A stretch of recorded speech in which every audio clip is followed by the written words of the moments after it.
hi friends welcome to Geetha சமையல் வாங்க மதிய சாப்பாடு பார்க்கலாம் நல்லா சூடா சாதம் காராமணி போட்டு குழம்பு பொரிச்ச குழம்பு மாதிரி வச்சிருக்கேன் கொஞ்சமாக தான் வச்சிருக்கேன் மாடியில் வந்து சிவப்பு பொன்னாங்கண்ணி கீரை இருந்தது அது பறித்து கொடுத்தாங்க அதை பொரியல் பண்ணியிருக்கேன் ஆனால்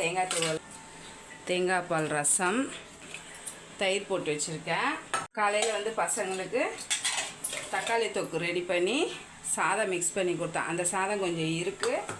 அப்பளம் பொரித்து கொடுத்தேன் அந்த அப்பளமும் கொஞ்சம் இருக்குது கொஞ்சமாக தக்காளி தொக்கும் இருக்குது வேணும் காலையில் டிஃபனில் வந்து கருப்பு உளுந்து கஞ்சி பசங்களாம் குடிச்சிட்டு போயிட்டாங்க நான் தான் இன்னும் குடிக்கல அதுக்கப்புறம் வந்து கேரட் பொரியல் சூப்பராக இன்றைக்கி நம்ம சேனலில் 9 மணிக்கு வீடியோ வந்திருக்கு பார்க்காதவங்க பார்த்துட்டு லைக் பண்ணி ஷேர் பண்ணி கமெண்ட் பண்ணுங்கள் இன்றைக்கி மதியம்